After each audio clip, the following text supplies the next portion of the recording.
Well, we've taken a look at the Colorado State University outlook for this year's Atlantic hurricane season. Now, today, or yesterday by the time you're viewing this, we got the National Oceanic and Atmospheric Association's Atlantic hurricane season outlook, which is now calling for a 65% chance of an above normal hurricane season. So they came out with their statement today. You might have seen it on the Weather Channel if you watch the Weather Channel fairly often. But let's take a look here. So this is NOAA Communications. The Atlantic hurricane season outlook: 70% chance of 14 to 21 named storms, of which 6 to 10 could become hurricanes, including 3 to 6 major hurricanes. And you can see here this image.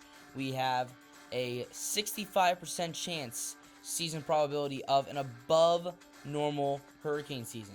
We have a 25% chance here in this yellow of a near normal hurricane season, and finally we have a 10% chance of a below normal hurricane season.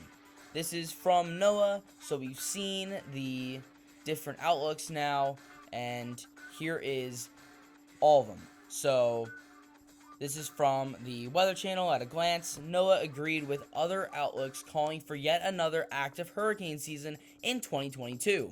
A third straight year of La Nina conditions is one key factor for an active season. We looked at the El Nino, La Nina outlooks, and it does look like we could have a slight to marginal La Nina continuing throughout the summer months, potentially getting a little bit better, then maybe a little bit worse towards the end of the year, going toward more of a neutral stance.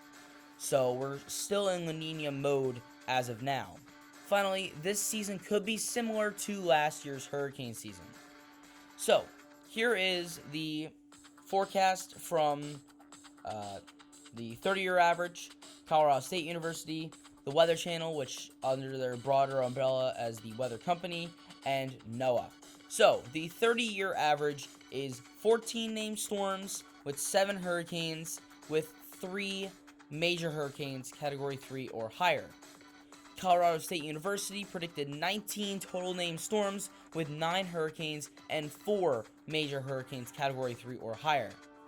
The Weather Company predicted 20 total named storms with 8 hurricanes and 4 major hurricanes category 3 or higher.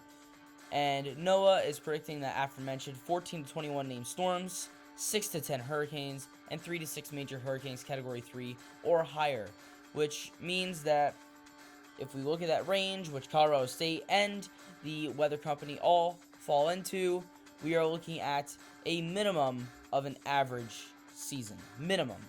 Of course, there is a chance of, again, those below average hurricane season, but it's only a 10% chance. So let's take a look here at La Nina and El Nino forecast probabilities.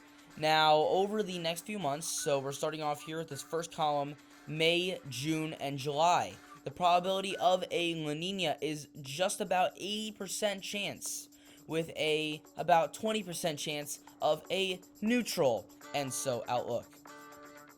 For June, July, and August, we see that La Nina forecast probability go down to about 60%, a neutral at around 35%, and less than 5% chance of an El Nino. In July, August, and September, now getting toward the end of hurricane season, we now have a 55% chance of a La Nina, a 40% chance of a neutral ENSO outlook, and a still less than or about 5% chance of an El Nino. In August, September, October, we see here a roughly 55% chance of a La Nina, roughly a 40% chance of neutral, and approximately 5% chance of El Nino. And finally, let's go through September, October, November, where we have about a 55% chance of La Nina. We have a 35% chance of a neutral outlook, and about a 5% chance of a El Nino. That's one of the major factors here. And finally, let's go through our tropical cyclone names. We have Alex, Bonnie, Colin, Danielle, Earl, Fiona, Gaston, Hermine, Ian, Julia, Carl, Lisa, Martin, Nicole, Owen, Paula, Richard, Sherry, Tobias, Virginia, and Walter. So it does seem like we are going to be looking at least an average hurricane season. Now, that does not mean that every single one of these storms is going to impact the U.S., but the theme of this hurricane season is that it only takes one. It only takes one tropical storm, hurricane, even a tropical depression to have serious impacts on anywhere along the coast, interior, anywhere in the U.S. We've seen last year, of course, we had many hurricanes impacting the U.S., many tropical storms. Probably the best known one is Ida. Ida really hit the U.S. hard last year, and the year before that we had Laura, and we could even go further back. Hurricane Harvey did most of its flooding and damages as a tropical storm. So it does not take, a Category 5 hurricane to have considerable impacts on the U.S. So we are looking at that above average hurricane season. So if you live in a hurricane prone area, make sure you have a plan in place, your evacuation kit, just in case something happens. Again, I preach this all the time. Prepare for the worst, hope for the best. That way, we can stay as safe as possible. That's really why we try and predict the weather, is just to stay out ahead and prepare for the worst in case of the worst case scenario.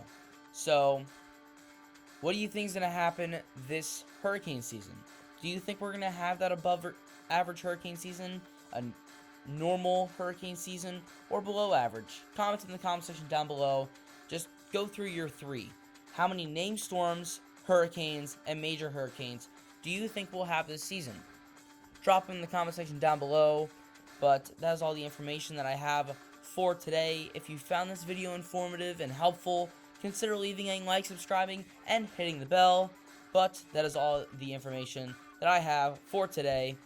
Thank you guys for watching. I'll see you guys next time.